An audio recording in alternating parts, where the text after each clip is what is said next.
Hello, dear friends. This is Phone Support Channel. Before you start watching this video, please subscribe to the channel and give it a like.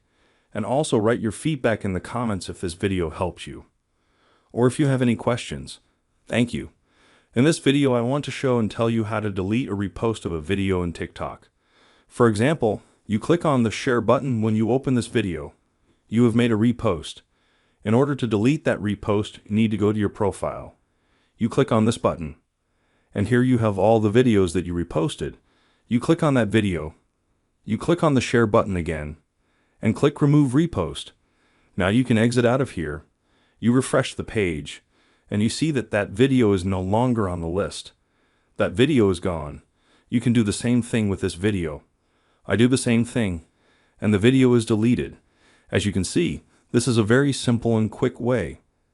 Done. There is nothing complicated. If you like this video, put likes and subscribe to the channel, and also watch other useful videos on the channel. That was Phone Support. Bye bye. See you later.